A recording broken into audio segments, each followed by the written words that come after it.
আসসালামু আলাইকুম। কেমন আছো বন্ধুরা? আজকে আমরা ইতিহাস দ্বিতীয় পত্রের স্নায়ুযুদ্ধ সম্পর্কে আলোচনা করব। দেখো ৭ নম্বর অধ্যায় যেটা, ঠিক আছে? সেটা হচ্ছে স্নায়ুযুদ্ধ, পুঁজিবাদ ও সমাজতান্ত্রিক বিশ্বের দ্বন্দ্ব। ঠিক আছে? এই চ্যাপ্টারটা যেগুলো হচ্ছে তোমার খুবই গুরুত্বপূর্ণ এমসিকিউ, এবং যে এমসিকিউ যদি আচ্ছা, আমরা খুব গুরুত্বপূর্ণ কিছু এমসিকিউ নিয়ে হাজির হয়েছি, যেগুলো যদি তোমরা সলভ করো তাহলে পুরো অধ্যায়ের যে বেসিক নলেজ সেই জিনিসটা তোমাদের হয়ে যাবে। ঠিক আছে? তাহলে আর তোমরা এমসিকিউর ক্ষেত্রে, তারপরে হচ্ছে সৃজনশীলের ক্ষেত্রে তোমরা দারুণভাবে অ্যান্সার করতে পারবে। ঠিক আছে? আর এই অধ্যায়ের যতগুলো গুরুত্বপূর্ণ কোশ্চেন আছে সেগুলো সলভ করার মাধ্যমে আশা করি তোমরা এখান থেকেই অবশ্যই 100% কমন পেয়ে যাবে। ঠিক আছে? তাহলে দেরি না করে এখনই শুরু করছি। আচ্ছা, চলো তাহলে আমরা প্রথম প্রশ্নটা দেখে নিই। স্নায়ুযুদ্ধ ছিল কমিউনিস্ট শক্তি বনাম বাকি বিশ্বের দ্বন্দ্ব। উক্তিটি কার? ঠিক আছে, উক্তিটি হচ্ছে কার বলতো? অধ্যাপক আর কে গ্রেথক। ঠিক আছে, মনে রাখবে তার নামটা, অধ্যাপক আর কে গ্রেথক। আচ্ছা, এখন স্নায়ুযুদ্ধের পার্টে তোমরা যদি সৃজনশীলটা অ্যান্সার করতে যাও, তাহলে স্নায়ুযুদ্ধ কথাটা যখন আসবে তোমরা যদি তার নামটা মনে রেখে তার নামটা লিখে দিতে পারো সৃজনশীল কোশ্চেনের ক্ষেত্রে, ধরো তোমার খ, গ কিংবা ঘ এসব ক্ষেত্রে, তাহলে কিন্তু তোমরা মার্কসটা ভালো অ্যাচিভ করতে পারবা। ঠিক আছে? বিশেষ করে জ্ঞানমূলক কোশ্চেনের যদি তোমাদের এই কোশ্চেনটা আসে, দেখো এটা কিন্তু 2023 সালের ঢাকা বোর্ডে চলে এসেছে। ঠিক আছে? তাহলে তোমাদের বছর যদি এই কোশ্চেনটা আসে, হয়তো এমসিকিউতে আসতে পারে, কিংবা হচ্ছে ধরো তোমার জ্ঞানমূলক কোশ্চেন, কিংবা ধরো তোমার সৃজনশীলের ভিতরে আসতে পারে। তো সেই ক্ষেত্রে তোমাদের বিষয়টা অ্যান্সার করতে খুব সহজ হবে। ঠিক আছে? তাহলে তোমরা এই নামটা মনে রাখবে, অধ্যাপক আর কে গ্রেথম। ওকে, তারপরে আসো তৃতীয় কোশ্চেন। কত খ্রিস্টাব্দে কোল্ড ওয়ারের সরকারি ঘোষণা দেওয়া হয়? কোল্ড ওয়ার অবসানের সরকারি ঘোষণা দেওয়া হয় কত সালে? আচ্ছা, স্নায়ুযুদ্ধ এই ব্যাপারটা সম্পর্কে তোমরা কি সবাই পরিচিত আছো? হয়তো এমন কেউ থাকবে যে স্নায়ুযুদ্ধের ব্যাপারে আসলে পুরোপুরি পরিচিত না। তাহলে শুনে রাখো, বলে দিচ্ছি। সেটা হচ্ছে, তোমরা ছোটকালে এমন কাহিনী দেখেছো না যে আসলে দুইটা টিমের মাঝে একটা অন্যরকম ঝগড়া হচ্ছে দুইজনের মাঝে। ঠিক আছে? এবং তারা সরাসরি মারামারি করে না, কিন্তু তাদের মানে একটা একটা হিংসাত্মক কার্যক্রম, সেটার মাধ্যমে একদম শান্তিপূর্ণ সহাবস্থানের মাধ্যমেই আহ একটা অন্যরকম উত্তেজনা বিরাজ করে, তাই না? এই জিনিসটা কিন্তু আমরা একদম পুরো ইউজ টু এই পরিবেশটার সাথে, তাই না? এই স্নায়ুযুদ্ধটা হচ্ছে এমনই একটা পরিবেশ, যে পরিবেশটার মাঝে রাশিয়া এবং মার্কিন যুক্তরাষ্ট্র, তখন তো আসলে রাশিয়া না, সোভিয়েত ইউনিয়ন এবং মার্কিন যুক্তরাষ্ট্র, এই যে এই দুইটা রাষ্ট্র, এই দুইটা রাষ্ট্রের মানে সামরিক শক্তিটা খুব উচ্চ পর্যায়ের ছিল। ঠিক আছে? অন্য অন্য সব রাষ্ট্রের চেয়ে এই দুটো রাষ্ট্র সামরিক শক্তির দিক দিক দিয়ে খুব উচ্চ পর্যায়ের ছিল। ঠিক আছে? তো তাদের যে এই উঁচু পর্যায়ে, এই উঁচু পর্যায়ে থেকে তাদের দুইজনের মাঝে একটা অন্যরকম ক্ল্যাশ লাগে। ঠিক আছে? সেটা কিসের ক্ল্যাশ? পুঁজিবাদ এবং সমাজতন্ত্র। সমাজতন্ত্র, এই সমাজতন্ত্রের ক্ল্যাশ লাগে। এটাই হচ্ছে মানে স্নায়ুযুদ্ধ। যে সোভিয়েত ইউনিয়ন চেয়েছিল যে সমাজতন্ত্রের যে বিকাশটা, সেই বিকাশটা আস্তে আস্তে ছড়িয়ে যাক, এবং আমেরিকা চেয়েছিল যে গণতন্ত্রের বিকাশটা আস্তে আস্তে ছেয়ে যাক। ঠিক আছে? তার মানে তারা চেয়েছিল একটার পর একটা রাষ্ট্র, এই রাষ্ট্রের ক্ষেত্রে সোভিয়েত ইউনিয়ন চেয়েছিল যে সমাজতন্ত্রটা যাতে ছড়িয়ে যায়, এবং আমেরিকা যেটা চেয়েছিল সেটা হচ্ছে গণতন্ত্রটা যাতে একটার পর একটা রাষ্ট্রে ছড়িয়ে যায়, এবং তাদের প্রভাব প্রতিপত্তিটা যাতে বজায় থাকে। ঠিক আছে? তাহলে এখন এই কোশ্চেনটা আসতে পারে যে ইউরোপিয়ান যে কান্ট্রিগুলো ছিল, ফ্রান্স, ব্রিটেন, তারা কোথায় ছিল? তারা কেন এখানে গুরুত্বপূর্ণ মানে স্নায়ুযুদ্ধের ক্ষেত্রে গুরুত্বপূর্ণ ভূমিকা পালন করেনি? কারণ হচ্ছে, দ্বিতীয় বিশ্বযুদ্ধের যে ধকলটা, সেই ধকলটার মাঝে ফ্রান্স, যুক্তরাজ্য বা ব্রিটেন যেটা, তারা প্রায় ধ্বংস হয়ে গিয়েছিল। তাদের ইকোনমিক যেই একটা স্ট্রাকচার ছিল, তারপর হচ্ছে প্রশাসনিক স্ট্রাকচার ছিল, এগুলো কিন্তু প্রায় ধ্বংস হয়ে গিয়েছিল। ঠিক আছে? তো সেই হিসেবে রাশিয়ার তেমন একটা ক্ষয়ক্ষতি হয়নি, যদিও মস্কো আক্রমণ করেছিল জার্মান, কিন্তু তারপরেও তেমন একটা সুবিধা করতে পারেনি। তোমরা সবাই জানো যে আসলে তোমার শীতকালীন যেই পরিবেশটা ছিল, সেই কারণে জার্মান আর্মিরা ওখানে সুবিধা করতে পারেনি, তারা কিন্তু পিছু হটতে বাধ্য হয়েছে, এবং রাশিয়া আবার জার্মান আক্রমণ করছে, এমন একটা পজিশনে চলে গিয়েছিল। তো রাশিয়ার তেমন ক্ষয়ক্ষতি হয় নাই। এদিকে আমেরিকা, তাদেরও তেমন ক্ষয়ক্ষতি হয় নাই, যদিও জাপান তাদেরকে পার্ল হারবার আক্রমণ করেছিল, যেটা তোমরা হিটলার এবং মুসোলিনি যে অধ্যায়টা বা দ্বিতীয় বিশ্বযুদ্ধের যে পার্টটা, সেই পার্টটা তোমরা জেনেছো। তাহলে এখানে যেটা হচ্ছে সেটা হচ্ছে যে রাশিয়া এবং আমেরিকা, এই দুইটা শক্তি একটা তোমার দুই প্রধান পরাশক্তি রূপে আবির্ভূত হয়েছিল। তারা প্রত্যেকটা ক্ষেত্রে সংস্কৃতি বলো, তারপর হচ্ছে নাসায় তোমার তাদের নাসা এবং বিভিন্ন গবেষণাতে, এবং তাদের যেই তোমার কি বলে ওটাকে সোভিয়েত ইউনিয়নের যেসব মহাকাশ গবেষণা, দুই দেশের মহাকাশ গবেষণা বলো, অর্থনৈতিক দিক থেকে, সামাজিক দিক থেকে, রাজনৈতিক দিক থেকে, প্রত্যেকটা দিক থেকেই তারা একে অপরের প্রতিদ্বন্দ্বী হয়ে উঠছিল প্রত্যেকটা রাষ্ট্রের ক্ষেত্রে। এমনকি বাংলাদেশের মুক্তিযুদ্ধের ক্ষেত্রেও তোমরা জানো যে রাশিয়া বা সোভিয়েত ইউনিয়ন এবং আমেরিকা দুইটা বিপক্ষ দলে অবস্থান করেছে। সোভিয়েত ইউনিয়ন বাংলাদেশের পক্ষে ছিল এবং আমেরিকা বাংলাদেশের বিপক্ষে ছিল এবং পাকিস্তানের পক্ষে ছিল। ঠিক আছে, যাই হোক, এই হচ্ছে কোল্ড ওয়ার, যে কোল্ড ওয়ারের মাধ্যমে তারা সরাসরি যুদ্ধ না করলেও বিভিন্ন ক্ষেত্রে তারা নাক গলানোর মাধ্যমে একজন আরেকজনের মাঝে একটা হিংসাত্মক যে পরিস্থিতি সেটা বজায় রেখেছিল। ঠিক আছে, আশা করি তোমরা কোল্ড ওয়ার সম্পর্কে একদম পুরো ডিটেলস তোমরা অবগত হয়ে গিয়েছো। তো এতটুকু জানলেই তোমরা মূলত সৃজনশীল বলো, তারপর হচ্ছে সৃজনশীল অ্যান্সার করার ক্ষেত্রে এই যে বেসিক আলোচনাটা, এইটুকু যদি তোমরা মাথায় রাখো অনেকটা কাজে দিবে। ঠিক আছে, যাই হোক, এরপরে আসো কোল্ড ওয়ার অবসান, সরকারি যে ঘোষণা, এটা কিন্তু অবসান হয়েছিল, এবং অবসান হওয়ার পরে কি হয়েছিল যে সোভিয়েত ইউনিয়নের যে সমাজতান্ত্রিক প্রভাব সেটা আস্তে আস্তে খর্ব হয়েছিল, এবং আমেরিকা একদম পুরো সুপার পাওয়ার হিসেবে বর্তমান বিশ্বে এখনো পর্যন্ত রাজ করে যাচ্ছে। ঠিক আছে, যদিও এখন আস্তে আস্তে তাদের পাওয়ারটা চীন এবং রাশিয়ার যে উত্থান, সেই উত্থানের কারণে আস্তে আস্তে তারা একটা ব্যালেন্স অফ পাওয়ারের মাঝে আছে, কিন্তু তারপরেও তাদের এখনো কিন্তু যদি একমাত্র পরাশক্তি হিসেবে বিবেচনা করা হয় সেটা কিন্তু এখনো পর্যন্ত আমেরিকা। বুঝতে পেরেছো? যাই হোক, তাহলে কত খ্রিস্টাব্দে সেটার সরকারি অবসানের ঘোষণা দেওয়া হয়? সেটা হচ্ছে 1989। ঠিক আছে, মনে রাখবে 1989। এটা আবার নিউ ইয়র্ক টাইমসেও ছাপা হয় এপ্রিল মাসে। ঠিক আছে, কত সালে? সেটা 1989 সালে। 3 নম্বর কোশ্চেন দেখো, সোভিয়েত ইউনিয়নের অবসানের ফল কি? পুঁজিবাদের বিকাশ ঘটেছে। অবশ্যই পুঁজিবাদের বিকাশ ঘটেছে, এটা হওয়ার মতো একটা পয়েন্ট। ঠিক আছে, সোভিয়েত ইউনিয়নের ফলে পুঁজিবাদের যে বিকাশ বা আমেরিকার যে পরাশক্তিরা ছিল তাদের বিকাশটা কিন্তু আরো বহুগুণে হয়েছে। শক্তির ভারসাম্য নষ্ট হয়েছে। দেখো, শক্তির ভারসাম্যটা কি? মনে করো যে একটা জায়গার মাঝে যদি একজন শক্তিশালী থাকে, ধরো তোমার একটা রাষ্ট্র, যেমন বাংলাদেশের প্রেক্ষিতে বলছি, যে ধরো তোমার এই যে ফ্যাসিস্ট যে সরকার ছিল তার আমলে কি হয়েছিল, যে সে একাই এত বেশি শক্তিশালী ছিল যে অন্য কোনো পলিটিক্যাল পার্টি কোনো ধরনের স্বাধীনভাবে কার্যকলাপ একদম পুরো নিরবচ্ছিন্নভাবে করার সুযোগ পেত না। ঠিক আছে, কিছু করতে পারতো, কিছু করতে পারতো না, তাদেরকে একদম পুরো ওয়ান কাইন্ড অফ একদম আবদ্ধ করে রাখা হয়েছিল, তাদের স্বাধীনতাকে খর্ব করে রাখা হয়েছিল। এই কারণে ব্যালেন্স অফ পাওয়ার, যেটা এই থিওরিটা তোমরা মনে রাখবে, ব্যালেন্স অফ পাওয়ার বা শক্তির ভারসাম্য, সেই শক্তির ভারসাম্যটা নষ্ট হয়েছিল। একটা বেশি শক্তিশালী হয়ে যাচ্ছে আর একটা একদম কোনোই খবর নাই। ঠিক আছে, তাহলে এই যেই তোমার স্নায়ুযুদ্ধের অবসান যেটা, সেটার ফলে পুঁজিবাদ এর যেমন উত্থান হয়েছে তেমনি ভাবে শক্তির ভারসাম্য কিন্তু নষ্ট হয়ে গিয়েছিল, কারণ শক্তিটা একচেটিয়া হবে মার্কিন যুক্তরাষ্ট্রের হয়ে গিয়েছিল। ঠিক আছে, মার্কিন যুক্তরাষ্ট্র একক আধিপত্য ঘটেছে। তাহলে তিনটা পয়েন্টই কিন্তু একটা আরেকটার সাথে কানেক্টেড, ইন্টার কানেক্টেড। ঠিক আছে, তিনটা পয়েন্টে কিন্তু জুৎসই। দেখো, ঢাকা বোর্ড 2023 সালে এটা এসেছিল। তাহলে আমাদের অ্যান্সারটা হচ্ছে ডি, 1, 2 ও 3। ওকে, তারপরে আসো গ্লাসনোস্ট। হ্যাঁ, এই নীতি কে প্রবর্তন করেছেন? এই নীতি প্রবর্তন করেছেন হচ্ছে মিখাইল গর্বাচেভ। ঠিক আছে, তার নামটা কি? Mikhail Gorbachev. ঠিক আছে, তার নামটা কিন্তু খুবই গুরুত্বপূর্ণ। আচ্ছা, মিখাইল গর্বাচেভ, তিনি গ্লাসনোস্ট নীতি প্রবর্তন করেছেন। এই নীতিটা আসলে কি? এই নীতিটা সম্পর্কে একটু ভাঙি। সেটা হচ্ছে এইটা একটা খোলামেলা নীতি।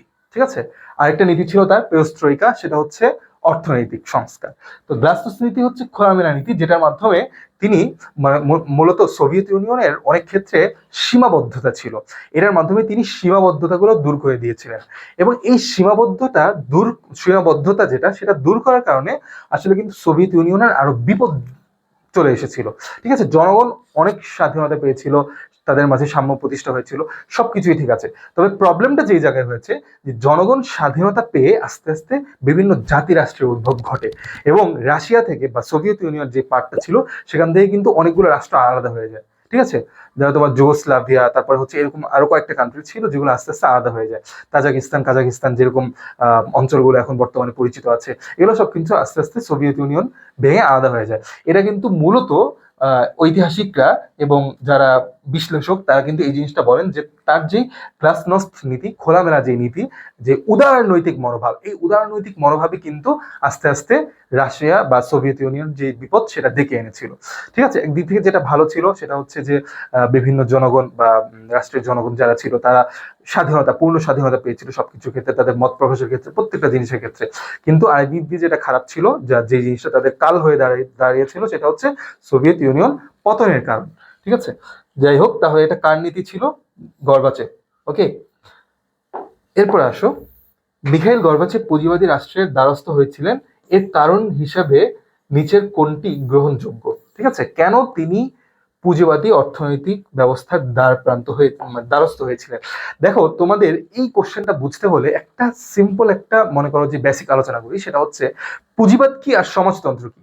পুঁজিবাদ হচ্ছে বেশি বেশি মুনাফার মাধ্যমে প্রত্যেকের স্বাধীনতা থাকবে, ব্যক্তি মালিকার স্বাধীনতা থাকবে, এবং যে যত মুনাফা অর্জন করতে পারে, এটা হচ্ছে পুঁজিবাদ। আর সমাজতন্ত্রটা যেটা, সেটা কি? সেটা হচ্ছে যে ব্যক্তি স্বাধীনতা বলতে কোনো কিছু থাকবে না, রাষ্ট্রই সকল ক্ষমতার আধার। ঠিক আছে, রাষ্ট্র যেমনটা করবে তেমনটাই হবে। ঠিক আছে, জনগণ যত কিছুই কামাক না কেন, প্রত্যেকটা জিনিস রাষ্ট্রের হবে, এবং রাষ্ট্র তাকে যতটুকু পোর্শন দিবে, যতটুকু তাকে অনুপাত দিবে, সেই অনুপাত হারেই সে ভোগ করতে পারবে। সেটা হচ্ছে সমাজতন্ত্র। ওকে, তাহলে এই সমাজতন্ত্রের ক্ষেত্রে যেটা কাল হয়ে দাঁড়িয়েছিল, সেটা হচ্ছে যে মনে করো তুমি একটা কোম্পানিতে আছো, হ্যাঁ, এই কোম্পানিতে থেকে তুমি অনেক কাজ করে যাচ্ছ। ঠিক আছে, 24 ঘন্টার মাঝে ধরো তুমি 20 ঘন্টা কাজ করে যাচ্ছ। 20 ঘন্টা কাজ করার মাধ্যমে তুমি যেই স্যালারি পাবে, একটা শ্রমিক সে 8 ঘন্টা কাজ করার মাধ্যমে একই স্যালারি পাবে। এই দুটাকে সমান হতে পারে? আবার দেখো, তুমি একটা কোম্পানি দিলা, ফুড ফ্যাক্টরি, ঠিক আছে, তোমার নিজের কোম্পানি। এই নিজের কোম্পানিটা দেওয়ার মাধ্যমে তুমি অনেক টাকা ইনভেস্ট করলা, অনেক কিছু করলা। এখন তুমি যে পরিমাণ প্রফিটটা করবা, সেই প্রফিটের তোমার ব্যক্তি মালিকানাধীন, মানে ব্যক্তি মালিকানা স্বীকৃত না। সবকিছু হচ্ছে রাষ্ট্র যখন যেটা চাবে তখন তোমাকে তেমনটা করতে পারবে। এইটার কারণে হয়েছিল কি, যে আসলে শ্রমিকরা আস্তে আস্তে ডিমোটিভেট হয়ে গিয়েছিল। আমরা তো টাকা পাচ্ছি, কাজ না করেও টাকা পাচ্ছি, আমি বেশি এফোর্ট দেওয়ার মাধ্যমে আমার কোনো ফায়দা হচ্ছে না, আমি যে কম এফোর্ট দিচ্ছে তার সম পরিমাণ পাচ্ছি, আমি কেন বেশি কাজটা করব? বুঝতে পেরেছো? এই যে এই বিধ্বংসী একটা ব্যবস্থা, এই বিধ্বংসী ব্যবস্থার কারণে কিন্তু আস্তে আস্তে তাদের দুর্বল দিকগুলো ফুটে ওঠে, তাদের ইকোনমিক ইকোনমিক যে দুর্বল উইকনেস, সেটা কিন্তু আস্তে আস্তে প্রকাশিত হতে থাকে। ঠিক আছে, এই কারণে আসলে মিখাইল গর্বাচেভ বাধ্য হয়ে কিন্তু ওয়ান কাইন্ড অফ খোলামেলা নীতিটা করতে চেয়েছিলেন। বুঝতে পেরেছো? এবং এই কারণে সে মূলত পুঁজিবাদী রাষ্ট্রগুলো সেগুলোর দ্বারস্থ হয়েছিলেন। কি কারণে? অর্থনৈতিক কারণে। তার মানে আমাদের কি হবে, যে অভ্যন্তরীণ সমস্যার সমাধান এটা হবে না, পুঁজিবাদী রাষ্ট্রের সাথে সুসম্পর্ক গঠন এটাও না, দেশের অর্থনৈতিক ব্যবস্থা পুনর্গঠন। ঠিক আছে, এই জন্য সে পুঁজিবাদী রাষ্ট্রের দ্বারস্থ হয়েছিল। ঠিক আছে, সমাজতন্ত্র কনসেপ্টটা আসলে খুবই ভয়ঙ্কর। এটা আসলে তোমরা যদি একটু ভাবো, জিনিসটা আসলে সোশ্যালিস্ট বা এরকম থাকতে পারো তোমাদের মাঝে অনেকে, এই জিনিসটা খুবই ব্যাপারটা ঠিক আছে ইন্টারেস্টিং, কিন্তু আসলে ব্যাপারটা কি, যে তখনকার যে সিস্টেমটা ছিল, সেই সিস্টেমটা অনেকটা এরকম কলাপস ছিল, এবং যারা শাসক ছিল তারা কিন্তু তাদের স্বার্থহীনভাবে কোনো কাজ করেনি। ঠিক আছে, তাদের স্বার্থটাকে সবার আগে প্রাধান্য দিয়েছে, এবং স্বার্থহীনভাবে যদি কোনো ব্যবস্থা গড়ে ওঠে তাহলে সেটাই প্রশংসাযোগ্য হবে, তাই না? এরপর আসো, সোভিয়েত ইউনিয়নের পতনে বিশ্বে প্রতিষ্ঠা হয়েছে কি? পুঁজিবাদী বিশ্ব। ঠিক আছে, তাহলে সোভিয়েত ইউনিয়নের যে পতন, সেই পতনে পুঁজিবাদী বিশ্ব প্রতিষ্ঠা হয়েছিল। ওকে, তারপরে আসো, কোন দুই পরাশক্তির মধ্যে স্নায়ুযুদ্ধ হয়? কোন দুই পরাশক্তি বলতো? এতক্ষণ যাবত আলোচনা করেছি, সি নাম্বার অপশন, আমেরিকা ও রাশিয়া। অর্থাৎ আমেরিকা ও রাশিয়া, এই দুই পরাশক্তির মধ্যে কি হয়? স্নায়ুযুদ্ধ হয়। ঠিক আছে, স্নায়ুযুদ্ধ শব্দটির সর্বপ্রথম প্রয়োগকারী মনে রাখবে এই নামটা, বার্নার্ড বারুচ। ঠিক আছে, এই নামটা মনে রাখবা, বার্নার্ড বারুচ। তিনি হচ্ছে স্নায়ুযুদ্ধ শব্দটা প্রথম প্রয়োগ করেন। ঠিক আছে, সোভিয়েত ইউনিয়ন ও মার্কিন যুক্তরাষ্ট্রের মধ্যকার আদর্শিক সংঘর্ষের ফলাফল কি? আদর্শিক সংঘর্ষের ফলাফল হচ্ছে স্নায়ুযুদ্ধ, অর্থাৎ সরাসরি যুদ্ধ না করে তারা আদর্শগত যুদ্ধ করে। ঠিক আছে, পুঁজিবাদ এবং সমাজতান্ত্রিক যে আদর্শ, সেই আদর্শগত একটা অন্যরকম কনফ্লিক্ট চলতে থাকে, যদিও তাদের মাঝে সরাসরি কোনো সংঘর্ষ হয়নি। ওকে, তাহলে এটা কি হবে? স্নায়ুযুদ্ধ। তারপরে আসো, পুঁজিবাদের বিপরীত মতাদর্শ কোনটি? বিপরীত মতাদর্শ কোনটি? সেটা হচ্ছে সাম্যবাদ। নৈরাজ্যবাদ হবে না, উদারবাদ হবে না, নারীবাদ হবে না, সেটা হচ্ছে কি? সাম্যবাদ বা সমাজতান্ত্রিক মতবাদ। ওকে, এটা কিন্তু আরেকটা নাম হচ্ছে সাম্যবাদ, মনে রাখবে। তারপর আসো, কোন দেশটি পুঁজিবাদের ধারক ও বাহক হিসেবে পরিচিত? কোন দেশ বলতো? সেটা হচ্ছে মার্কিন যুক্তরাষ্ট্র। মার্কিন যুক্তরাষ্ট্র পুঁজিবাদের ধারক ও বাহক হিসেবে পরিচিত। ঠিক আছে, মনে থাকবে। তারপর আসো, কোল্ড ওয়ার কয়টি পরাশক্তির উত্থানের ফল? কয়টি পরাশক্তি বলতো? কোল্ড ওয়ার সেটা হচ্ছে দুইটি, ঠিক আছে। অন্য অন্য কান্ট্রি যেগুলো ছিল, যেমন ধরো চায়না, তাদেরও কিন্তু তেমন একটা প্রভাব ছিল না। ইউরোপিয়ান ইউনিয়নের যেসব ইউরোপীয় কান্ট্রিগুলো আছে, ব্রিটেন, এরপরে হচ্ছে ধরো তোমার ফ্রান্স, তারাও কিন্তু দ্বিতীয় বিশ্বযুদ্ধের কারণে একটা ধ্বংসাত্মক পরিস্থিতির মাঝে ছিল, তারাও কিন্তু মাথা উঠিয়ে দাঁড়াতে পারে নাই, ঠিক আছে। মূলত দুইটা পরাশক্তির মাঝে হয়েছিল, একটা হচ্ছে আমেরিকা আর একটা হচ্ছে রাশিয়া বা তৎকালীন সোভিয়েত ইউনিয়ন, ঠিক আছে। এরপরে আসো, অধিভুক্তি পরি নিম্মুক্ত পরবর্তী প্রশ্ন উত্তর দাও। এখানে একটা খুব গুরুত্বপূর্ণ একটা পার্ট আসছে, দেখো এটা কিন্তু তোমার বোর্ড কোশ্চেনে এসেছে, ঠিক আছে। এটা হচ্ছে সামরিক একটা জোট, হ্যাঁ, সামরিক একটা জোট, যেটার এক পাশে আছে ন্যাটো এবং অন্য পাশে কোনটা হবে? অন্য পাশে হবে কোনটা? ন্যাটো। যদি তোমরা ন্যাটো সম্পর্কে জেনে থাকো, তারপর আবার বলছি, সেটা হচ্ছে যে ন্যাটোটার মূল উদ্যোক্তা ছিল হচ্ছে আমেরিকা। এটা মূলত আমেরিকার কেন্দ্রিক একটা সামরিক জোট ন্যাটোটা, ঠিক আছে। ইউরোপীয় ইউনিয়নেও অনেক কান্ট্রি এটার মাঝে অন্তর্ভুক্ত আছে, এমনকি একমাত্র মুসলিম কান্ট্রি হিসেবে কিন্তু তুরস্ক অন্তর্ভুক্ত আছে, ঠিক আছে। এটা হচ্ছে ন্যাটো। আচ্ছা, ন্যাটোটা কত সালে গঠিত হয়েছিল? মনে রাখবে 4 এপ্রিল, ঠিক আছে, 4 এপ্রিল 1949, ঠিক আছে, 4 এপ্রিল 1949 সালে ন্যাটো গঠিত হয়েছিল। যাই হোক, এই ন্যাটো গঠিত হয়েছিল কাদের প্রভাবে? সেটা হচ্ছে আমেরিকার প্রভাব, তাই না? তার মানে আমেরিকার বিপরীত শক্তি যারা ছিল স্নায়ুযুদ্ধের ক্ষেত্রে, তারা হচ্ছে রাশিয়া বা সোভিয়েত ইউনিয়ন। তাদেরও তো একটা বলয় ছিল, তাই না? তাদের তো একটা সামরিক জোট ছিল। তাহলে সেটার নামটা কি? সেটার নামটা হচ্ছে ওয়ার্স, ঠিক আছে। ওয়ারশ প্যাক্ট বলে তোমরা এই জিনিসটা হয়তো জেনে থাকবে, যে যেটা ছিল হচ্ছে সোভিয়েত ইউনিয়ন কেন্দ্রিক যে সামরিক জোটটা, ঠিক আছে, সেটা হচ্ছে ওয়ার্স, ঠিক আছে। এটা কত সালে হয়েছিল? এটা হয়েছিল হচ্ছে 1955 সালে, ঠিক আছে। মনে রাখবে, ন্যাটো হয়েছিল কত সালে? 1949 সালে। আর ওয়ারশ প্যাক্ট যেটা, সেটা হয়েছিল 1955 সালে। ওকে, ন্যাটো জোট কোন দেশের নেতৃত্বে গঠিত হয়? সেটা হচ্ছে মার্কিন যুক্তরাষ্ট্র, ঠিক আছে। আর যদি কোশ্চেন আসে ওয়ারশ জোট যেটা, সেটা কোন দেশের নেতৃত্বে? সেটা হবে রাশিয়া বা সোভিয়েত ইউনিয়ন, ঠিক আছে। উদ্দীপকটি পড়ে নিম্নোক্ত প্রশ্নের উত্তর দাও। ক ও খ বিপরীত মতাদর্শী দুটি দেশ, কিন্তু দেশ দুটি পারমাণবিক অস্ত্রের অধিকারী হওয়ায় তাদের মধ্যে বিরোধ ঘটলেও বৃহৎ কোনো যুদ্ধ সংঘটিত হয় না, ঠিক আছে। এই যে তোমরা বুঝতে পারছো কোল্ড ওয়ারের যে ধারণা, সেটাই। তারা মতাদর্শ পার্থক্য হওয়ায় পার্থক্য হয়েছিল, অনেক ক্ষেত্রেই তাদের ক্ল্যাশ লেগেছিল, কিন্তু বৃহৎ কোনো যুদ্ধ হয় না, ঠিক আছে। তাহলে সেটা কি হবে? স্নায়ুযুদ্ধ। ওকে, বি নাম্বার অ্যান্সার, স্নায়ুযুদ্ধ। পুঁজিবাদী ব্যবস্থাপনার প্রধান লক্ষ্য কোনটি? প্রধান লক্ষ্য কোনটি বলতো? সেটা হচ্ছে অধিক মুনাফা অর্জন, ঠিক আছে। তাদের কাজই ছিল হচ্ছে অধিক মুনাফা অর্জন। পুঁজিবাদী ব্যবস্থাপনার প্রধান লক্ষ্য, ঠিক আছে, সেটা হচ্ছে অধিক মুনাফা অর্জন। আর সমাজতান্ত্রিক সেটার কি ছিল প্রধান লক্ষ্য? সেটা হচ্ছে সাম্য কায়েম করা, সাম্যবাদ প্রতিষ্ঠা করা, ঠিক আছে। যদিও তারা সাম্যবাদের ক্ষেত্রে সেই সময়টায় ব্যর্থ হয়েছিল। যাই হোক, এরপর আসো, স্নায়ুযুদ্ধ শুরু হয় কত সালে? স্নায়ুযুদ্ধ শুরু হয় কত সালে বলতো? এটা হচ্ছে দ্বিতীয় বিশ্বযুদ্ধের পরপরই স্নায়ুযুদ্ধ শুরু হয়, 1945 সালে। তোমরা জানো দ্বিতীয় বিশ্বযুদ্ধ শেষ হয় কত সালে? 1945 সালে, ঠিক আছে। 1945 সালের সেপ্টেম্বরে। এই 1945 সালে এরপর থেকে নিয়েই স্নায়ুযুদ্ধ শুরু হয়ে যায়। তার মানে স্নায়ুযুদ্ধের সূচনাকাল 1945। ওকে, চীনের কমিউনিস্ট পার্টি কখন ক্ষমতায় আসে? কখন ক্ষমতায় আসে বলতো? আসে হচ্ছে 1948 সালে, ঠিক আছে। মনে রাখবে, চীনের কমিউনিস্ট পার্টি কখন ক্ষমতায় আসে? 48 সালে, ঠিক আছে। চীনের কমিউনিস্ট পার্টি কি ছিল? সমাজতান্ত্রিক একটা দল ছিল, ঠিক আছে। সেটা ক্ষমতায় আসে 1948 সালে। স্নায়ুযুদ্ধের অন্যতম কারণ কি? পুঁজিবাদ সম্পর্কে সোভিয়েতের ধারণা, নেতাদের একরোখা মনোভাব, সমাজতন্ত্র সম্পর্কে মার্কিন আতঙ্ক। যাই হোক, পুঁজিবাদ সম্পর্কে সোভিয়েতের ধারণা, হ্যাঁ, এটা অবশ্যই ঠিক আছে। নেতাদের একরোখা মনোভাব, অবশ্যই। সমাজতন্ত্র সম্পর্কে মার্কিন আতঙ্ক, সমাজতন্ত্র ছড়িয়ে যাবে, গণতন্ত্রের বিষয়টা লোপ পাবে, মার্কিন যুক্তরাষ্ট্রের পাওয়ারটা কমে যাবে, এই আতঙ্কটা ছিল মার্কিন যুক্তরাষ্ট্রের মাঝে। তার মানে তিনটা অ্যান্সারই জুৎসই। তার মানে আমাদের অ্যান্সার হবে ডি, 1, 2, 3, ঠিক আছে। ডি হবে আমাদের অ্যান্সার। এবার আসো, দ্বিতীয় বিশ্বযুদ্ধে রাশিয়া মিত্র শক্তিতে যোগদান করে কেন? কেন যোগদান করে বলতো? আমাদের এই পয়েন্টটা দেখলেই কিন্তু আমরা ক্লিয়ার হয়ে যাচ্ছি, ঠিক আছে। যদিও আমি সবসময় তোমাদেরকে বলি যে আসলে পয়েন্ট প্রত্যেকটাই খেয়াল করবা, ঠিক আছে। প্রত্যেকটা পয়েন্টই খেয়াল করবা যে আসলে কি কি আছে। ধরো তোমার একটা পয়েন্ট তুমি দেখে ফেললা, দেখার সাথে সাথে এটা হওয়ার মতো একটা পয়েন্ট, ঠিক আছে।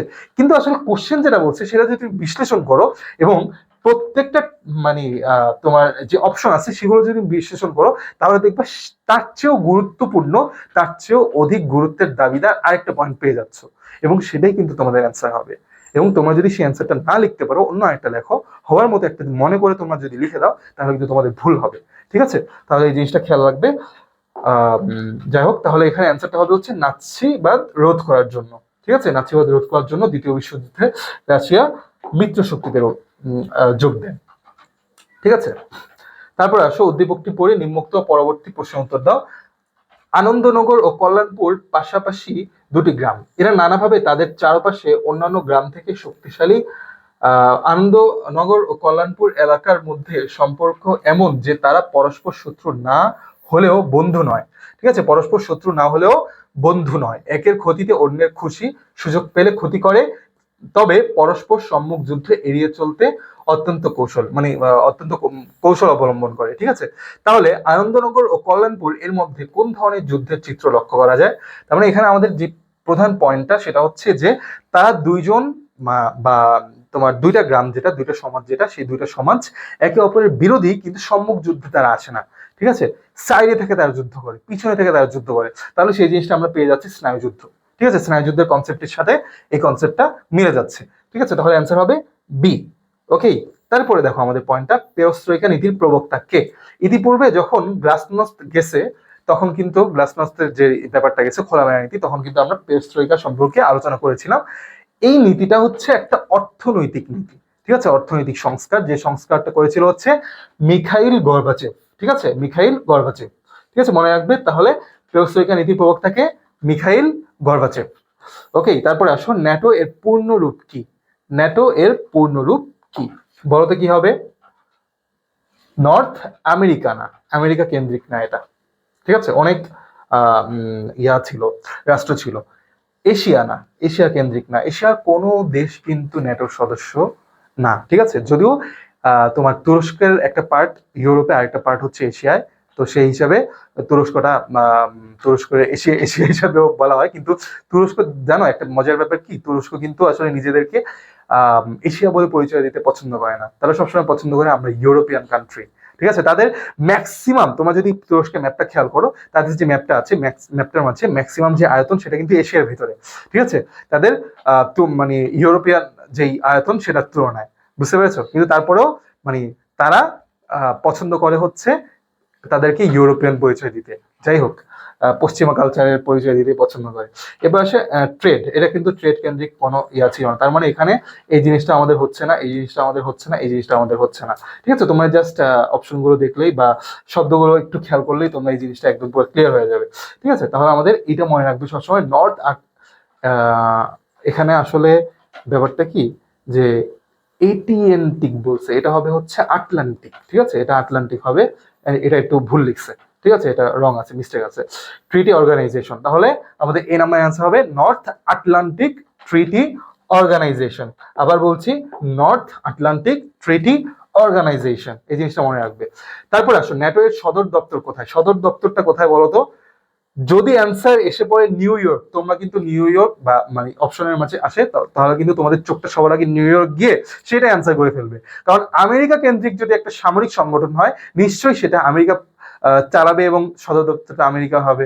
ঠিক আছে, এরকম একটা ধারণা চলে আসতে পারে, কিন্তু আসলে সেটা না। তাদের সদর দপ্তর ছিল হচ্ছে ব্রাসেলসে। ঠিক আছে, ব্রাসেলস কোন জায়গায় বলতো? ব্রাসেলস কোন জায়গায়? সেটা হচ্ছে বেলজিয়ামে।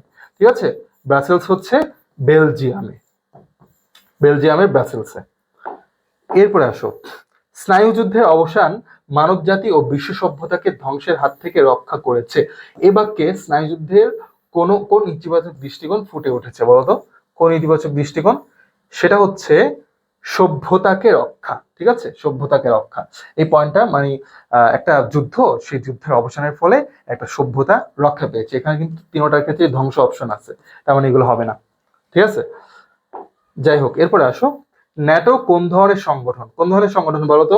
নিশ্চয়ই তোমরা সহজে অ্যান্সার করতে পারবে। অর্থনৈতিক কখনোই হবে না, রাজনৈতিকও নয়, সাংস্কৃতিকও নয়, তাহলে এটা হচ্ছে একটা সামরিক সংগঠন। ঠিক আছে, এই সংগঠনের বা ন্যাটোর ভুক্ত যারা থাকবে তাদের মাঝে একটা চুক্তি, যেটা হচ্ছে যে কোনো সময় এই রাষ্ট্রগুলোর সদস্য কোনো রাষ্ট্র যদি আক্রান্ত হয়, ঠিক আছে, তাহলে তাদের যে সম্মিলিত বাহিনী, ঠিক আছে, ন্যাটোর মাঝে যেই সদস্য রাষ্ট্রগুলো থাকবে প্রত্যেকের সম্মিলিত বা প্রত্যেকটা দেশ থেকে বাহিনী আছে।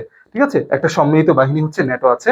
তো এই সম্মিলিত বাহিনী ওই দেশটাকে প্রোটেক্ট করবে। ঠিক আছে, আর এই ন্যাটোভুক্ত হতে চেয়েছিল হচ্ছে কোন দেশ? বর্তমান ইউক্রেন।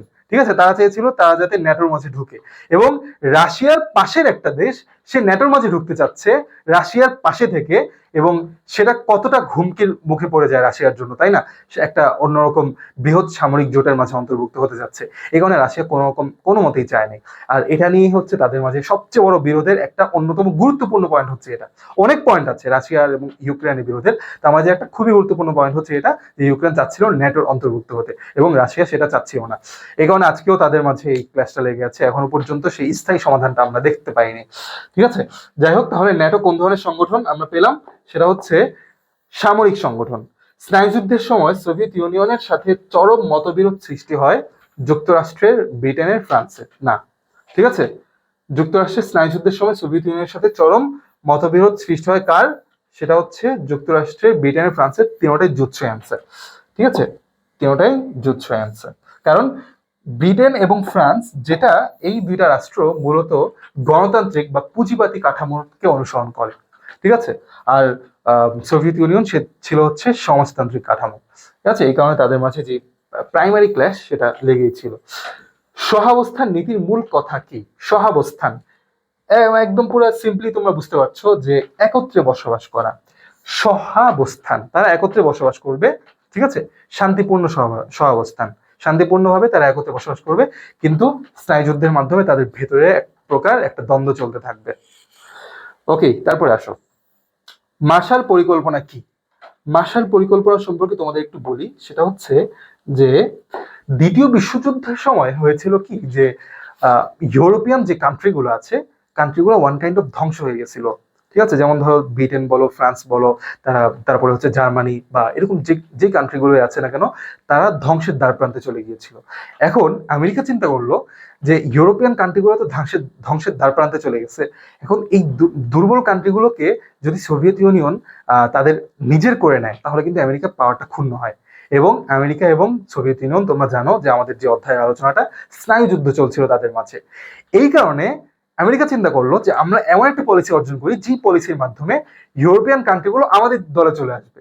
ঠিক আছে, এই পরিকল্পনাটাই হচ্ছে মার্শাল পরিকল্পনা। মনে রাখবে এই জিনিসটা, এই টার্মটা সবসময় মনে রাখবে। মার্শাল পরিকল্পনার মেইন বিষয়টা ছিল হচ্ছে এটা। তো এই জন্য মার্শাল কি করছিল? মার্শাল ছিল হচ্ছে পররাষ্ট্র সচিব। ঠিক আছে, পররাষ্ট্রমন্ত্রী।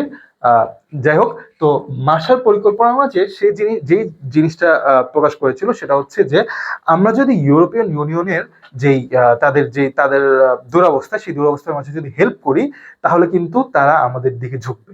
ঠিক আছে, আমেরিকার তখন অনেক টাকা পয়সা ছিল, তারা কি করছে, প্রায় ওয়ান কাইন্ড অফ তোমার 13 বিলিয়নের উপরে খরচ করছে, বিলিয়ন মার্কিন ডলারের উপরে। তার মানে কতগুলো টাকা খরচ করছে শুধু কেবল তাদের দুরবস্থা যেটা সেটা কাটিয়ে ওঠার জন্য। তার মানে বুঝতেই পারছো, মনে করো যে একটা গরিব ছেলে, হ্যাঁ, তাকে তুমি কি করছো, সে একটা কিছু করতে পারতেছে না, তাকে তুমি কিছু টাকা দিয়ে সহায়তা করছো। হ্যাঁ, আর আরেকটা ছেলে যে মানে তোমার প্রতিদ্বন্দ্বী যে, সে তাকে কোনো টাকা দেয় নাই, সে কার দলে আসবে? তোমাকে সাপোর্ট করবে, তোমাকে সবকিছুতে সাপোর্ট দিয়ে যাবে। ওয়ান কাইন্ড অফ আসলে কাহিনীটা এরকমই হয়েছিল। ঠিক আছে, ইউরোপিয়ান অনেক কান্ট্রি আমেরিকার সাপোর্ট নিয়েছিল তার এই মার্শাল পরিকল্পনার এই সিস্টেমের কারণে। ঠিক আছে, তাহলে মার্শাল পরিকল্পনাটা কি? সেটা হচ্ছে আর্থিক পুনর্গঠনমূলক পরিকল্পনা। ঠিক আছে, অর্থনৈতিকভাবে যেহেতু ইউরোপিয়ান মানে দ্বিতীয় বিশ্বযুদ্ধের কারণে তারা ভেঙে পড়েছিল, এই কারণে আর্থিক পুনর্গঠনমূলক একটা পরিকল্পনা করেছিল হচ্ছে মার্কিন যুক্তরাষ্ট্র, তাদেরই স্বার্থ রক্ষা করার জন্য। ওকে, তারপর আসো উদ্দীপকটি পড়ে প্রশ্নের উত্তর দাও। রামনগর ও তুলাশার দুটি রাষ্ট্রের মধ্যে লোক দেখানো বন্ধুত্বপূর্ণ সম্পর্ক থাকলেও ভেতরে ভেতরে ঠান্ডা লড়াই চলছিল। ঠিক আছে, তাহলে উদ্দীপকের পাঠ্যপুস্তকের সাথে মিল রয়েছে কোনটি? স্নায়ুযুদ্ধ। ঠিক আছে, এই টপিকটি বারবার যাচ্ছে, স্নায়ুযুদ্ধ। তারপর আসো, সোভিয়েত ইউনিয়ন ভেঙে যায় কত সালে? কত সালে সোভিয়েত ইউনিয়ন ভাঙে বলতো? একদম পুরোপুরিভাবে ভেঙে যায় হচ্ছে 1991 সালে। 1991 সালে। ঠিক আছে, সোভিয়েত ইউনিয়ন ভেঙে যায় হচ্ছে 1991 সালে। মনে থাকবে তো? ঠিক আছে, তাহলে এইগুলোই ছিল হচ্ছে আমাদের এই অধ্যায়ের সবচেয়ে গুরুত্বপূর্ণ যে পার্টগুলো, সেগুলো তোমরা এই আলোচনাগুলো ভালো করে মনে রাখবে। ইনশাল্লাহ তোমাদের অধ্যায় ভিত্তিক যে প্রস্তুতি, সেক্ষেত্রে তোমাদের খুবই কাজে দিবে। ঠিক আছে, এবং কমন পাওয়ার ক্ষেত্রে তোমরা খুবই আশাবাদী, আমরা খুবই আশাবাদী যে এখান থেকে তোমরা অবশ্যই কমন পাবে। ঠিক আছে, তাহলে তোমাদের জন্য সবার জন্যই শুভকামনা রইল। সবাই খুব ভালো করে পড়াশোনা করবে, ইনশাল্লাহ খুব ভালো একটা রেজাল্ট করবে, খুব ভালো একটা রেজাল্ট সবাইকে উপহার দিবে। ঠিক আছে, আল্লাহ হাফেজ। অন্য একটা ভিডিওতে আবার দেখা হবে। আসসালামু আলাইকুম।